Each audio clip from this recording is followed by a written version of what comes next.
Good morning and happy Cinco de Mayo. Welcome to our second event in the Work Redefined series, where we'll be discussing diversity, inclusion, and accessibility. I'm April Newman, Senior Vice President at Ultimate Medical Academy and Vice Chair of the Chamber's Workforce Development Committee. Our vision for this series is to inspire meaningful partnerships for employers centered on growing and retaining talent in Tampa Bay. Before we introduce our speakers, I'd like to invite our sponsors to say a few words. Please join me in welcoming Ralph Jeanpois, DEI Manager at Suncoast Credit Union, and Dr. Brian Mann, Associate Vice President, Associate in Science Programs at Hillsborough Community College. Good morning, happy Wednesday, and welcome to today's Work Redefined series. My name is Ralph Jeanpois, and I have the pleasure of serving as the Diversity, Equity, and Inclusion Manager at Suncoast Credit Union. Suncoast is the largest credit union in Florida, serving more than 934,000 members throughout the state. Today's topic could not be more relevant, as diversity, inclusion, and accessibility have become top priorities for companies specifically over the past year. DEI were at the heart of Suncoast's inception when 5 women and 4 men courageously started the work of pioneering Hillsborough County Teachers Credit Union in 1933. Fast forward 87 years, and those values still remain for our over 1,900 employees. People helping people is a guiding principle of the credit union philosophy. At Suncoast, we believe not only are we stronger, but we're also better when we weave the spectrum of our differences together. Our culture is driven by a commitment to empowering our members, employees, and communities to achieve their very best. We consistently seek and recruit the most talented people from a wide range of diverse candidate pools. We actively engage and nurture our minority-majority workforce and provide equitable learning and leadership development for all. At Suncoast, we value our differences, and we believe that our company is at its peak when we embrace the full spectrum of humanity. We appreciate you being here today. We think it's important and inspiring, and what a time it is for us to learn, to grow, and to lead together. Thank you very much.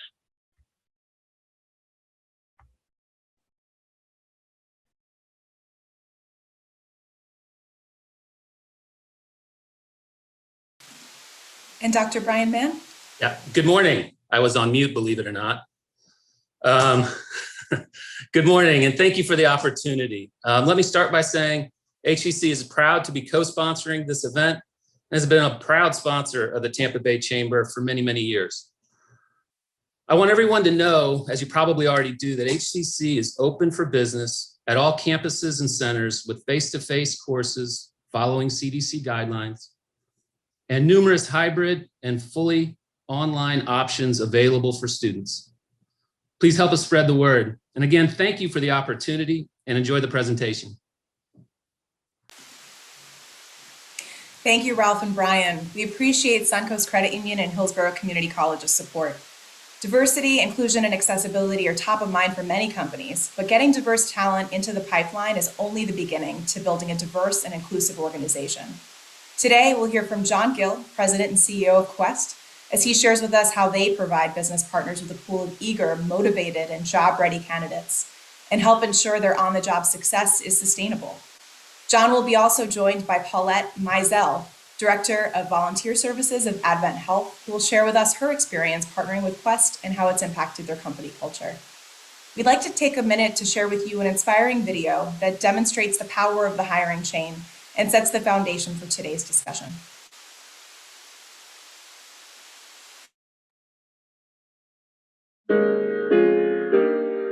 The baker had Simone, and everybody saw that she could do the job. The lawyer went to the baker and saw Simone at work.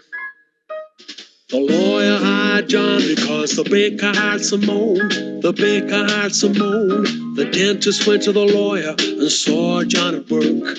The dentist hired Sophia because the lawyer hired John, because the baker hired Simone. The baker hired Simone. The farmer went to the dentist and saw Sophia at work.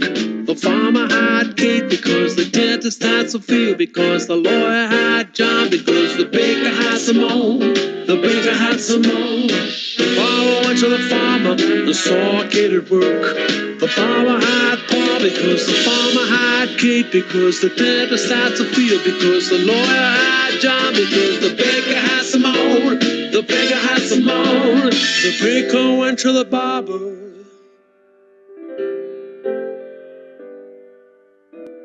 and saw saw Paul at work. He didn't have a clue, but it was thanks to his first move that the farmer hired Paul because the farmer hired Kate, because the dentist hired Sophia, because the lawyer hired John, because the baker hired Simone, the baker hired Simone, the baker hired Simone.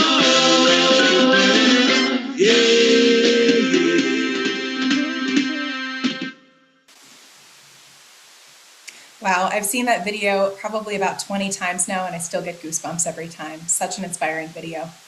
And now please enjoin me in welcoming John and Paulette for today's presentation. Well, good morning. My name is John Gill, and I'm the president and CEO of Quest Incorporated. And my partner, Paulette, will certainly join in a few minutes to kind of give you an overview of her experience working with Quest and individuals with developmental disabilities. Let me step back first and say, wow, what a powerful video and what a great way to start this discussion. And I mean, that pretty much sums it up. I pretty much can call it a day and say, Katie and April, thank you and good morning. But no, I'm not going to do that. What I'm going to do is I'm actually going to leverage that video to just point out a couple things that that I talk about when I talk about these things. And that is the power of hiring an individual with a developmental disability, or any difference for that matter, and how that can impact the bottom line. Quest is an organization. We have been in the Tampa area since 1984. We have been around since 1962. We started in Orlando, and we operate in Metro Orlando and Metropolitan Tampa. We've got about 600 plus employees, and we work with about 1,000 individuals with developmental disabilities. And a developmental disability is a disability that is cognitive impairment, usually acquired at birth or prior to the age of 18. And we help those individuals live as full a life as possible. And I typically start these kinds of talks by saying, these individuals are not that different than us. So often people think, oh, well, they've got a disability that has harmed them in a certain way, or that has made them less of a person, or whatever people's stereotypes or thoughts are. And certainly these individuals have challenges, but we all have challenges.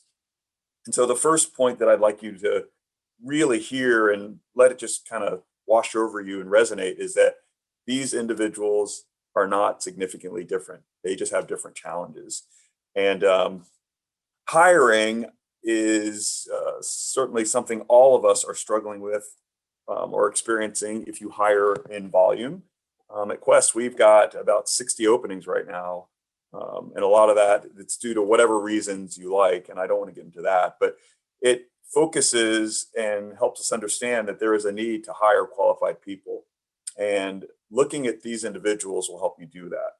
Getting back to the video, one of the first benefits is it will help the bottom line, because people will see that you are hiring people that are similar to their loved ones or people that they know. I used to work for Walt Disney World. I used to run the Walt Disney World College program. And Disney realized that fairly early on, that if they had people in the parks that had Down syndrome or autism or things of that nature, and the family visiting from Cleveland, Ohio, or Sanford, Florida, or wherever they were visiting, and they saw that person, it would help the bottom line.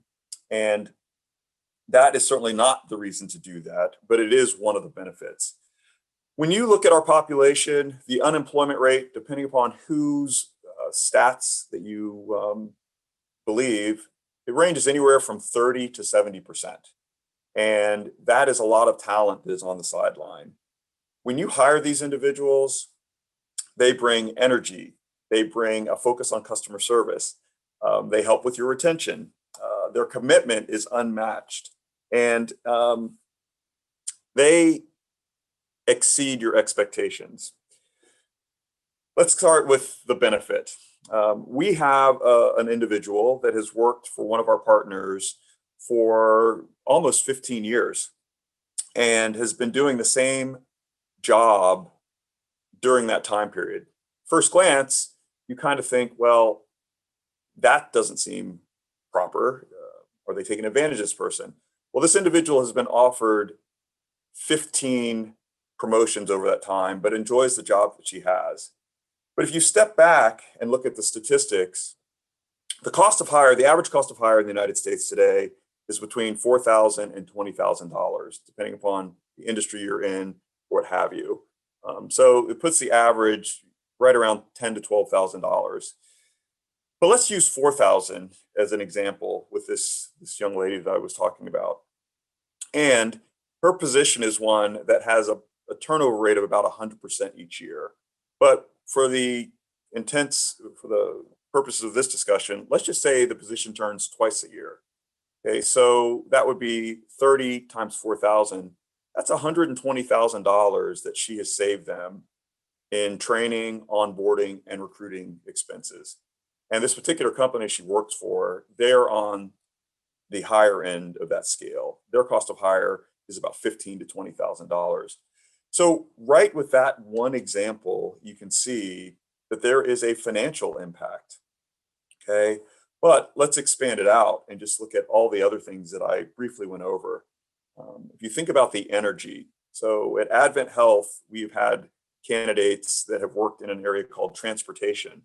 And transportation in a hospital setting is really moving patients about from one part of the hospital to another, to surgery, for testing, what have you. The individuals that we've placed in those positions have done a fantastic job because of a couple things. Number one, they generally are able to remember the layout of the hospital pretty quickly. When they are moving their patients about, they're talking to them because they're naturally inquisitive. They're asking them why they're there, things that a typical person may feel awkward about asking, isn't interested in asking. And as our individuals move about the hospital, in a sense, they're spreading energy because they're talking to people, they're saying hello, asking questions, and they become just great ambassadors, in this case for Advent, with employees within the system, with guests, with patients, with all the anyone that interacts in the hospital. Customer service that is provided by these individuals is, in most cases, second to none. They come to work when they're supposed to. They engage your clients as you would like them. They say hello, they ask them how they're doing, what have you. So their energy is transmitted to your customers. The retention for this population when compared to their peers is far superior. On average, there's a program that we operate called Project Search. And when we place someone after the program is over, it's an internship program. It's a 36-week program. If that individual gets hired, when we do the stats at a 1 year and a 2 year check-in, after 2 years, 80% of the individuals that we placed are still working in their roles, compared to, it's probably like 50% or so for similar people doing similar jobs. And so it's just another benefit.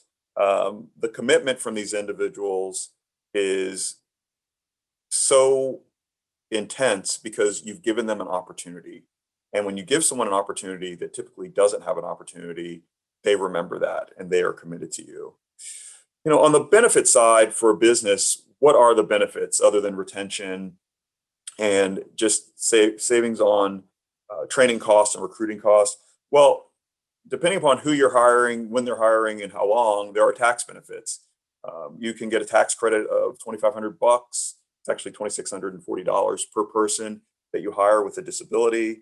There are training dollars available for various organizations and entities. In the state of Florida, CareerSource provides those kind of dollars.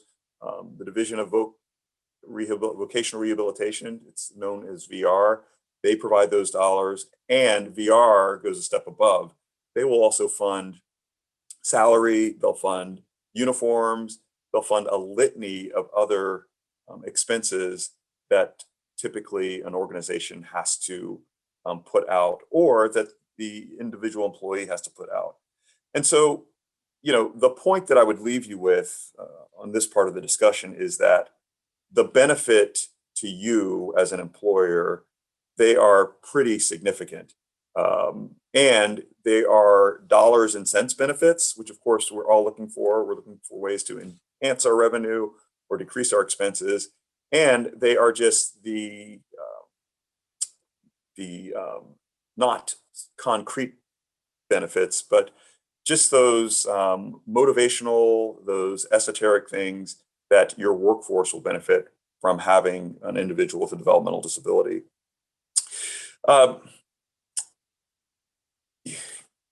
When I talk to companies and organizations about this topic, the other side of the equation is just the benefit of work that you provide to an individual that you hire. So often we focus on the fact that work is economic, that work is financial, and it certainly is all of those things. But work, as one of our funders has told us, is one of the greatest social programs ever, if you look at it like that. Work is healthy because it's social. Work gives people accomplishments, those feelings of accomplishments, feelings of self-worth, all of those things that a lot of us take for granted. These individuals have those opportunities. And it's important because so many of them are on the sideline. In today's hiring environment, especially organizations that have so many frontline staff positions available, this is an opportune time to look at your workforce and fish in another pond, to use just a euphemism, because it will provide benefits that are measurable to you, to your staff, and to that individual. One of the questions that employers ask us is, what does this look like training? Do I have to take someone that can't do the job? How are they going to interact? Organizations like Quest, organizations like Voc Rehab, Ability Florida, and others can help with that. We have job coaches. They will help train your staff so that you and your staff understand that, no, you don't have to accept an unqualified individual, or you don't have to accept someone that can't do the job or that doesn't have the ability. Most organizations are not going to do that. We will help you train your staff so they understand that these individuals aren't different, but may require a different approach, speaking to them in a different way, maybe making training modifications, things to provide accommodations that aren't necessarily costly, or that in a lot of cases will help all of your staff. And that's one of the benefits. If you think about walking on a sidewalk today in the year 2021, so many places now have curb cuts. Okay, well, that wasn't a typical thing 20 years ago. And on the face of it, it's like, so what? What's a curb cut? Well, a curb cut helps someone specifically with a wheelchair get around easier, but also makes your life easier because you're able to step down on a slope instead of stepping off of a curb. And there are many more accidents occurring when that happens than people realize. And so what you find is some modifications that you might make to your training help all of your staff. And that's one of the things that we have found at Quest. So at this time, what I'd like to do is ask Paulette if she could give some of her thoughts and share her experiences and the experiences at Advent Health. Thank you, John. I'm Paulette Mizell. As they shared, I'm Director of Volunteer Services for Advent Health here in Central Florida. So I oversee 9 hospitals, and we Quest, and we work with Project Search, is the program that John was telling you about. They reached out to us, I would say, John, I may not have the right date, but it's been 10, 12 years ago. And we thought we would, I have a personal passion for it. Just to give you a little history on me, I have a cousin up in Michigan who would have benefited from a program like this years ago. And when I had the opportunity of meeting with John, and we just connected immediately because of that relationship. And I was so excited. And you could have made that video at Advent Health. That's how strong this program has been. We started it at our Winter Park Hospital and the one located in the east side of town. And just to give it a pilot and try it. And we took between 8 to 12 students at each. And I will let you know, we had some some glitches that we all worked out together at the beginning, as any new program goes, because, we're bringing these students into the healthcare field. And, people can have a tendency, I'm sorry to say, but just to look at them differently. And I wasn't going to go there and I wasn't going to accept that. So we started with our transportation department. And then we were all of a sudden nutritional service reached out to us, and then Central Supply reached out to us, and then housekeeping reached out to us.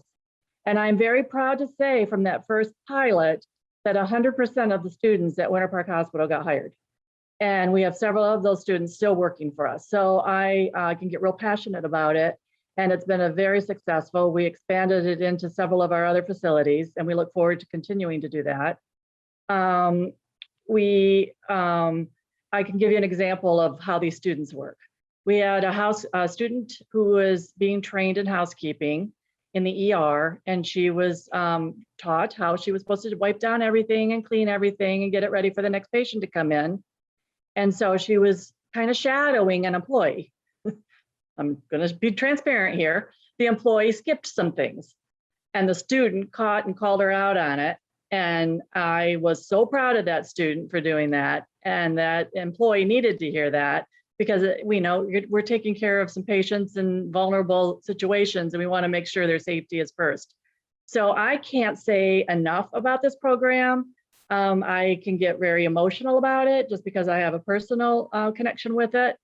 But John runs an amazing group, and I'm sorry, John, I know we've hired several of your employees, so some of those positions have come to us because they just are really solid in all that they produce. So I am here for questions, and I'll be glad to share any more experiences.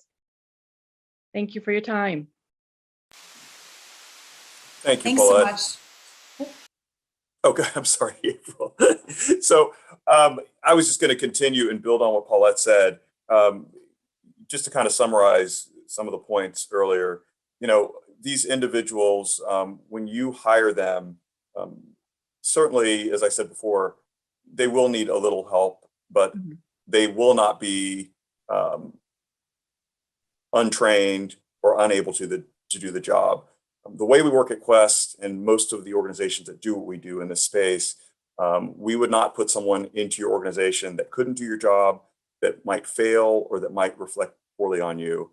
Our philosophy is that we get one shot, and that's a little unfair, but it's just how the world works.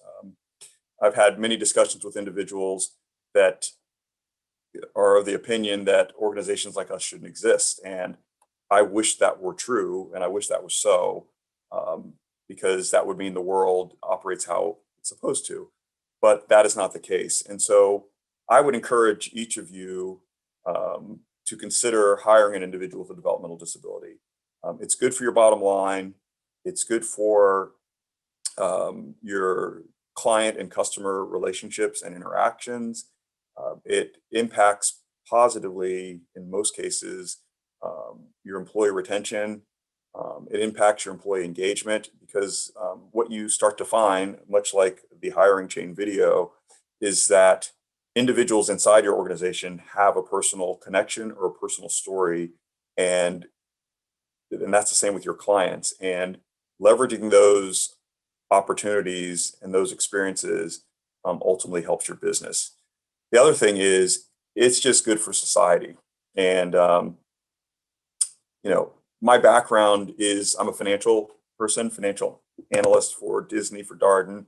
I've been a banker, so at heart, I'm a capitalist, but I do run a nonprofit organization. And when it comes to this situation, I'm super passionate about it. And I would tell you that this is a good program, and these individuals are hungry for the opportunity. And they're sitting on the sidelines, and what we try to do day in and day out is get more of them working. And remember, energy, customer service, retention, and commitment, which are all the things that you want and expect from your typical staff members. You will find that with individuals with developmental disabilities. and you'll probably find it at a greater level with a better impact and a positive reflection on you and your business and your bottom line. I just want to step back and clarify, because it takes a little bit for our employees, and it wasn't anything on Quest. I mean, it was just a beautiful blending of the two programs, and I can't thank John enough for coming and reaching out to us. Our hospitals are just, I mean, we went to COVID and we shut everything down with our volunteers and our students. I mean, that was the first, I mean, we would hear all through the year, can we bring the students back? Can we bring the students back? Can we bring the students back? And now we have them back on campus, and they have never been more welcomed. We haven't skipped a beat. The teams that are there, like you said, with the teachers and the coaches, they're right there spot on. And it has been, again, a tremendous blending of two programs that you would never think would work. And I just can't say enough about it. And my final thing, April, before we start taking questions, one of the great things at Advent is that pretty much year in and year out, we'll have 6 to 10 to 12 people at 3 or 4 of their campuses, and they will hire between 3 and 5 of them into some permanent role. And so we have a pool of alums that are working across their network, including some where they've modified job descriptions because they knew that this individual would be so great that they could make some accommodations in that way. And the other thing about Advent that is great is so often these individuals, they are put into minimum wage jobs, and most all of our people at Advent, before the change across industries to $15 minimum or the vote in Florida, the people that we've placed there, they make anywhere from $12 to $20 an hour and sometimes more. And so they make living wage so that they can then live on their own, which is another whole nother element that we could talk at some other point. Wonderful. Thank you so much, John and Paulette. Both of your organizations are doing such impactful work, and the chat is just blowing up, which is awesome. We've got a lot of questions here. And reminder to all, please use the chat feature for any additional questions that you'd like to add. So first, we'll go to you, John. What impact has the last year that we've all been through together had on accessibility in the workplace, particularly when considering the digital divide, automation, and remote work opportunities?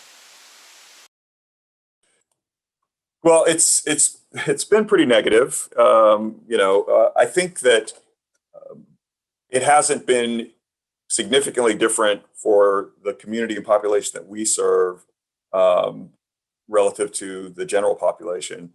I think that employers are moving to automation. You see this in everything from a McDonald's to certainly the factory floor, and the focus on remote work, the need for technology.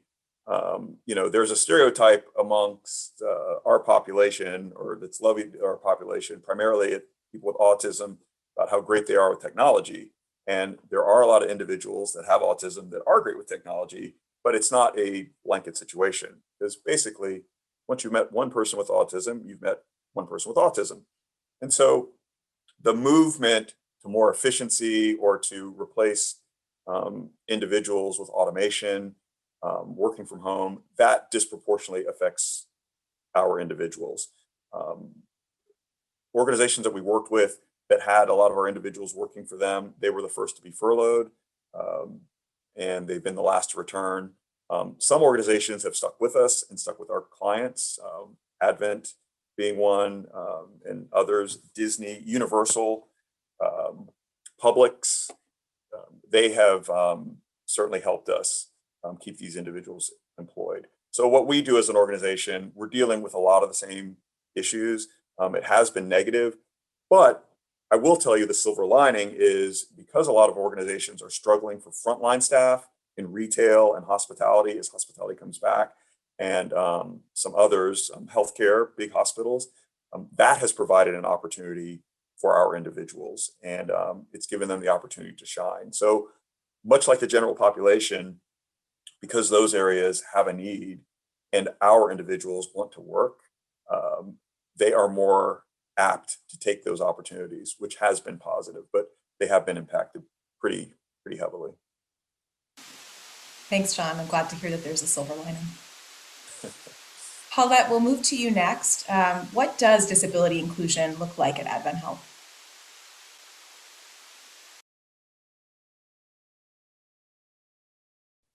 Sorry. I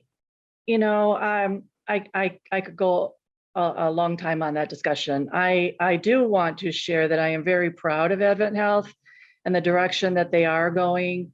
We've actually hired an executive at our corporate level to oversee diversity, inclusion, and equity and inclusion. And we are in the process, and I am blessed to be part of the panel for hiring a director at a local level. It is way overdue, but I know that we're on the right path. And just having, all groups being represented, including our students from Quest, is very important to the hospital system. And they are very, they're very transparent and very open. We've got leaders who are just, they're not going to accept things that are in the negative, and they're very much promoting a more positive, more inclusive group of individuals that we work together. We're looking at ourselves as a family, and you wouldn't treat a family member any different, no matter whether their color, their mental state, their nationality, whatever. So we're very strong at Advent Health and going in the right direction. I hope that answered. That's great to hear. John, we'll go back to you. What are some steps companies can take to improve accessibility in their hiring process? Well, I think one of the first things that companies can do, especially considering the focus on diversity, inclusion, and equity in the last year, they can add a disability component. In many organizations, that's not considered to be part of diversity. So that's a first step to just bring some focus and really first seek out comments internally. A lot of organizations have individuals that have loved ones with a developmental disability, that know someone with a developmental disability or any disability for that matter. And to seek out their personal experience and knowledge can help to kind of color and inform the next step. Absolutely reaching out to an organization like Quest, certainly doesn't need to be Quest. Quest is a good one. There's Donald Training Center in Tampa. There's others that have experience with employment, and they can help you come in and do a battery, just kind of review what your policies are and practices are, and help you develop a strategy, help you develop a plan, help you understand the resources, and help you develop a pilot, because it's a cultural shift that needs to happen. And so often, because of our biases and stereotypes, individuals that are working, potential managers that might have to manage a person, they're just like, oh my gosh, do I have to give them more leeway? What's going on? I haven't dealt with a person with disabilities. Can I fire them if they do a good job? All of those kinds of discussions, which are difficult discussions to have, but if you're having them on the front end, can help you develop a plan and a strategy with step-by-step points for implementation. And, in effect, you can plan the work and then work the plan. And so it's an investment. It's investment of time on the front end, and that'll help you yield really strong results on the back end. Thanks, John. And we'll come back to you on some of the specificity about the support Quest can provide. I know that's a very popular topic in the chat right now. Paulette, going back to you, just thinking about company culture, if you can help us understand how this partnership with Quest has impacted your organization's culture. Well, it has opened a new way of thinking, a new way of working. It has brought us a more understanding of individuals with disabilities, And I do believe it has been extremely positive for sure. Like I shared, that they, even from the administrators down, I mean, they look forward to seeing these students in the hallways. So I do feel that we have been blessed with this relationship. I know I keep saying the same things over again, but I can't stress it enough.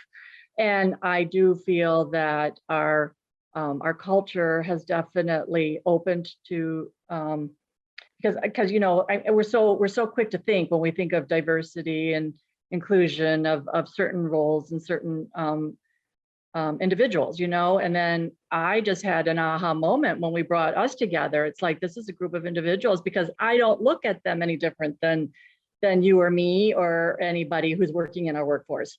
So it's like, wow, I never gave that a thought. And it was just a personal kind of a slap in the face to me, and that there would be individuals out there who might not accept them, you know.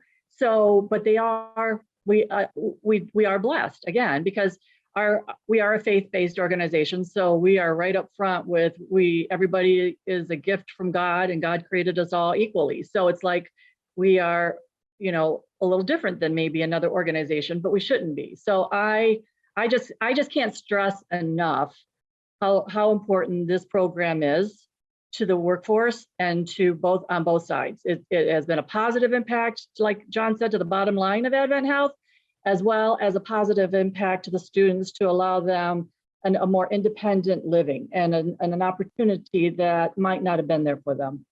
I hope that answered it. Does. Thanks, Paulette. And John, for other employers that are looking to reap the benefits of that positive impact that Paulette keeps talking about, how can they find more information about working with you and setting up a program with their organization? You know, I don't know if my information, but you guys can, the chamber can certainly make my information available, and we can certainly avail ourselves to helping organizations go down that path. You can also, there are other organizations that you can consider. You consider the Division of Voc and Rehabilitative Services, Vocational Rehabilitative Services, excuse me, which is a state organization. But I would encourage you to talk to us, and we could direct you, because we can ask you what you're looking for, what your specific needs are, and get you on the right path, because you don't want to go it alone. And there's a place online called gettinghired.com. That's a place where people with disabilities are seeking employment. They visit that site. There's also an organization, Higher Disability Solutions, that can help. And I can get you contact information so you can send it out to these individuals. And then abilityjobs.com is also a place where you find people with disabilities looking for jobs. But you really you need to look at your organization, because going back to some of the things that Paulette said, generally, and it doesn't happen all the time, but generally speaking, when you get someone with a disability into your organization and they do a great job, it creates advocates with your staff, with your management, with all of those, all the people inside the organization. And once you break the ice, then it helps you get going, because the benefits are pretty significant. And it only takes a little bit of change inside your organization to get people on board, especially when they see the benefits. Thanks, John. And another follow-on question from the chat: is there a cost associated when Quest is helping with the programming and training? No, there's not a cost for us to come in and talk, you know, and certainly get involved. But if you, and actually, if you hire someone, a lot of the costs are paid for by organizations like Voc Rehab or other entities like that. We are starting to design custom internship programs and programs to get staff, almost more like in a staffing kind of function, where we're bringing multiple individuals. But generally speaking, there is not a cost for our basic services and support. It's usually covered by someone else for the first 90 days, 120 days, or something like that, so that the person can get on board and be producing. And anything after that, there might be some hourly rate for job coaching assistance, but generally speaking, it's pretty minimal, especially if you've used a staffing organization. Our rates are pretty low, but the first 3 to 6 months, there's generally no cost. And there's other benefits like there's tax credits and things of that nature, which we can certainly educate organizations on. That's helpful to understand. Thanks. And John, how do you train employers to get them on board with hiring accessibility? We basically, what'll happen is when a candidate is hired, then we have a job coach that will be assigned to that candidate. And that job coach comes out and they can do anything from having a roundtable with management staff to more one-on-one. And it's usually kind of a hybrid. And so initially they might come on, talk to your management, say, look, John is coming, he'll start next week. Here's some things you need to know about John. Generally speaking, he's pretty typical. You need to talk to him directly. He can handle that because of the way he processes things. He's not good with yelling. So if you're a yelling environment, this is probably the place for him. But basically, here are 5 or 6 or 10 or 3 or whatever items that you need to be aware of when you're dealing with this person. A lot of times those items it's just like dealing with a typical person. So, but it's just getting people comfortable, because that's a lot of the challenge. It's just, I've never dealt with a person with a disability. I've never managed a person with a disability. What do I have to do? So we get those individuals comfortable on that before the person gets there. Then while the person is there during their probation period, their first 30 days, or however it might be termed within your organization, our job coach might show up every day and talk to our employee and talk to your manager and just say, how's John doing? Well, his shirt is not properly buttoned or what have you. And it's like, okay. And we'll go and talk to John. Hey, John, make sure you look in the mirror, your shirt's buttoned properly, or that your name tag's on the right side, or whatever it might be. How's it going here? Well, Mr. Tim, he doesn't really talk to me, or he avoids me, or what have you.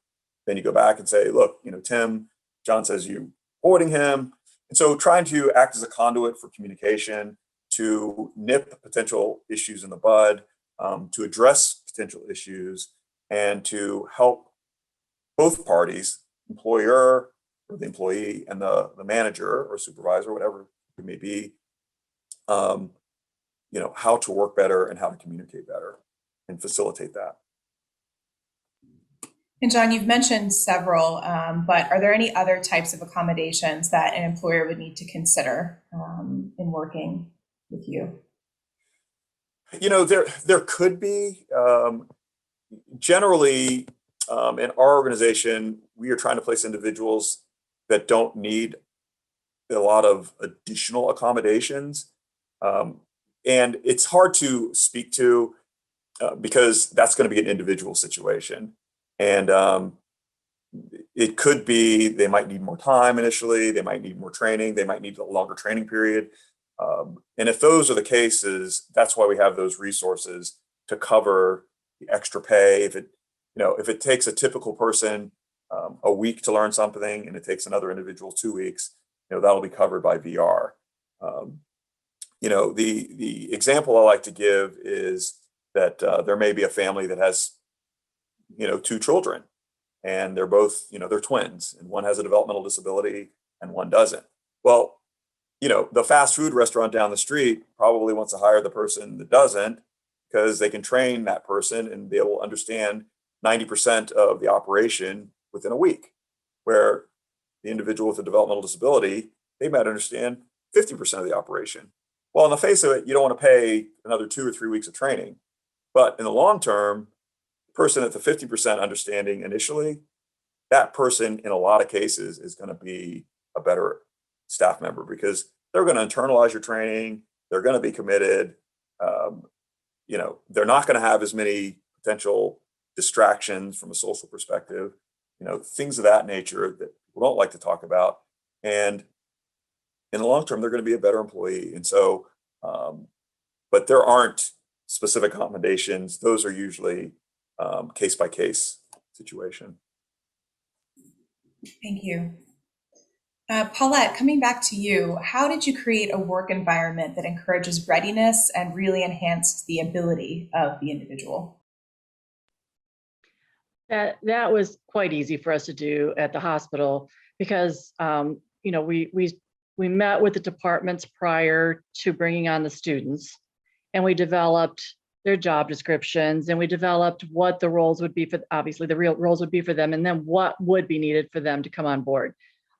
We were very blessed at Winter Park, where I shared where it first started, to have very passionate leaders there who were very excited about it, especially in transportation, environmental services, because that's huge, and then nutritional services. So it was not hard for us to do. And again, it was, I don't even know how to explain it, other than we started that relationship with the departments first. We even met with their staff so that they know these students were coming on board, and they were all excited too, because that was extra help. Because what this has allowed us to do is to have extra hands for the jobs that are needed, which allowed for a quicker turnover in beds. So that made them excited. They were able to celebrate that in environmental services. We were able to get the patients discharged faster so that the beds again could be turned over, because that's so important because of who our clients are, basically our patients. So it was just a real win for us to introduce this program to the teams. That's great. It sounds like you had a lot of really passionate people rallying behind this. We did. Effort. We were very blessed. So I am very blessed and love to share our story.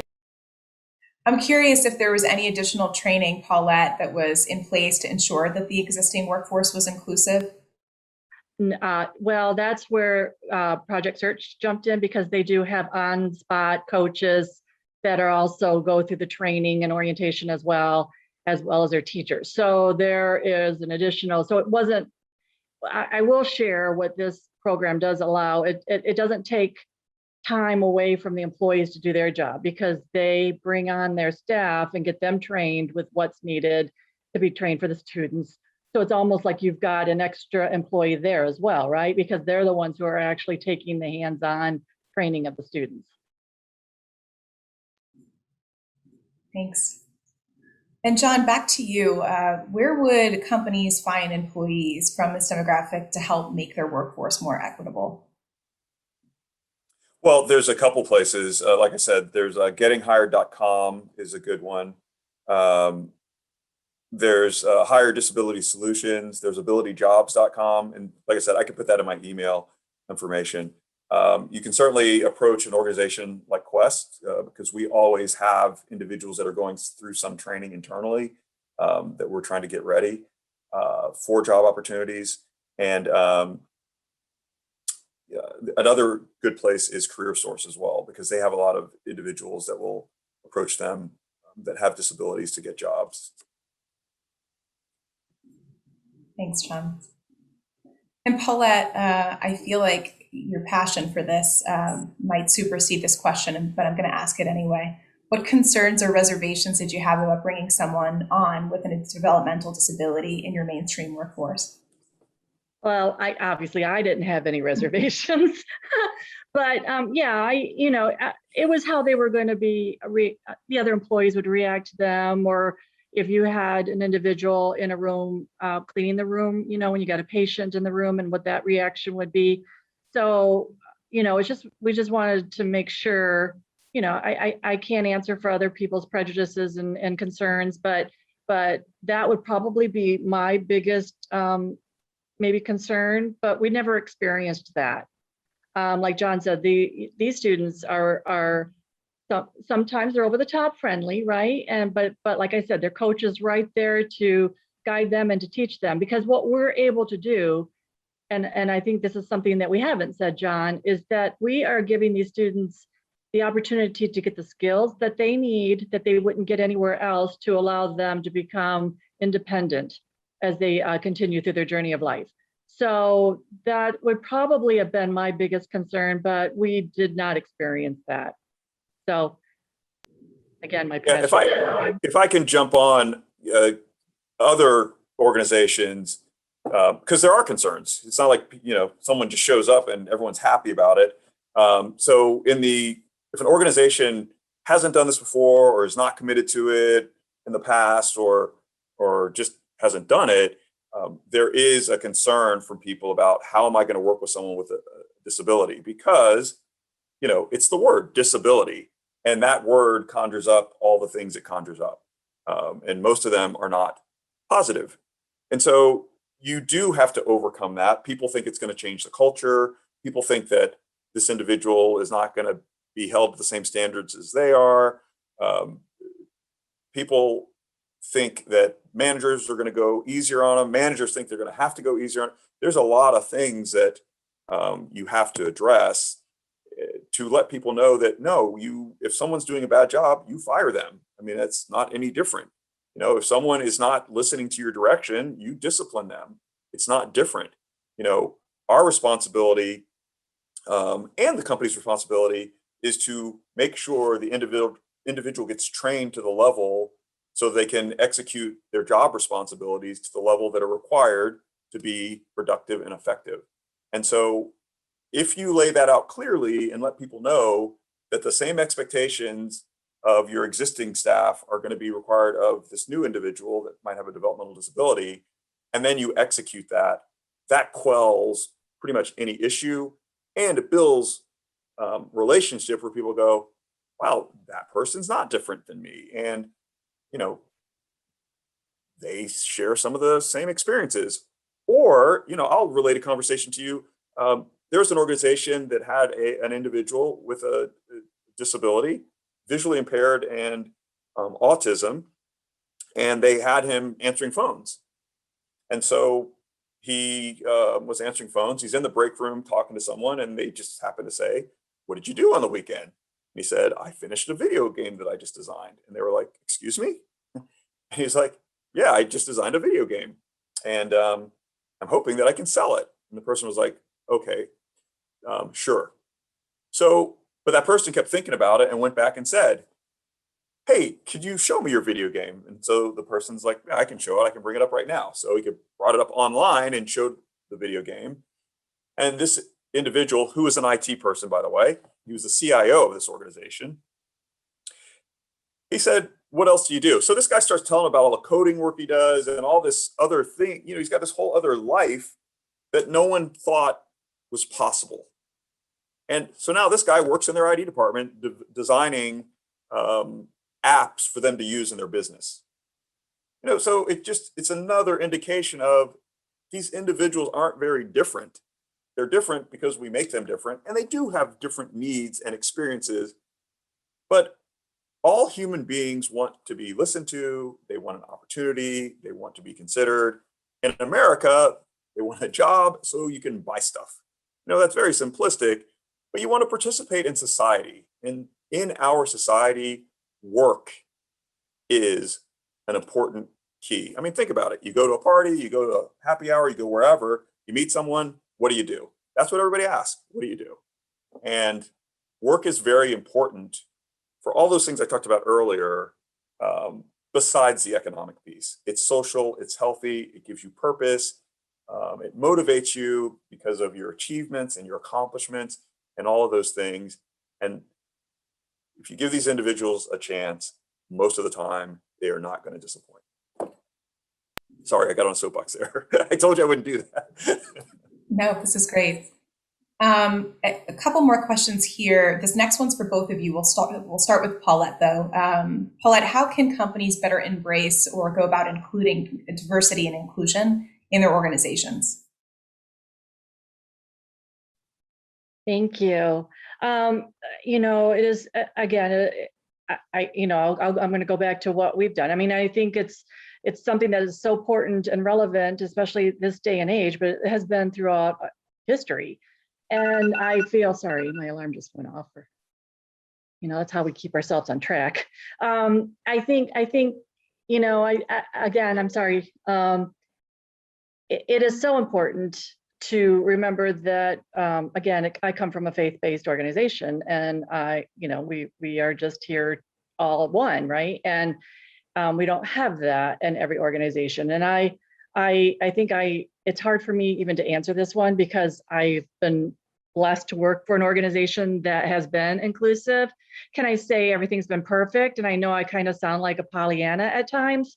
I know that there have been some experiences, and I've seen experiences personally throughout the organization where it might not have been. But I think as we move forward, and the fact that Advent Health has brought on some leadership and putting some, they're going to start walking the walk and talking the talk, right? They're putting some dollars into this to make sure that as we move forward, there's going to be more education for our teams to be all inclusive. There's going to be, and that includes what we're talking about with the disability as well, because I think, as I said, even for myself, that was an eye-opening, because I didn't think of it differently than and I don't know if that's good or if that's bad, but I feel that organizations need to take this seriously, and they need to realize that there need to be more opportunities for individuals, no matter what their background is, and having be able to bring disability folks into your organization to do the job, and they do it well. And again, yes, we had some hiccups. Yes, we've had to fire some students, and we've been able to work with the school and with the coaches, and it's been an agreed upon. You know, it happens. But in the long run, the bottom line is we've been very successful with this program, and I think that they need to be part of the team and be. I don't even know where to go from there, because I feel like we're on that journey. We've got a bit to go. But that's my input. Sorry.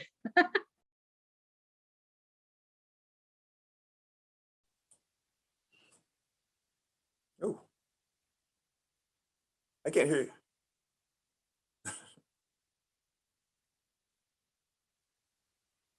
She's on mute, I think. Oh, sorry. Okay. I was like, I can't hear you. It had to happen at one point during this event, Yes, right? yes, absolutely. So we'll do one last lightning round with the couple of minutes that we have left. John, if you have any answers that you wanted to include from that last question, I'll ask you to loop them into this one. Okay. So what key takeaways do you want the business community and your peers to leave with today? Well, I would say a couple things. Number one, this is a great resource that's available. And yes, they will need a little help, but they don't need lower expectations. That's the first thing. The second thing is this will positively impact your cultural organization, your financial capabilities and performance, and your customer client relationships, because these individuals will bring a level of energy and just knowledge once they gain it to your experiences. And the final thing is that people with disabilities are not significantly different than we are. They just have different challenges and are just trying to find their way through the world and participate fully in society. And work is a powerful way to do that. Thanks, John. Paulette, anything to add to that? No, I just like to reiterate exactly what John said. These individuals are no different than you and me. They may just take a little more extra training, but once they're there, they're spot on. And I think that we have the ability to encourage companies to just give it a try. You know, let's just have a conversation with John and his team and see what they have the ability to offer. Because again, we're in an area where help is needed, and these individuals, these students are able to bring that help that's needed.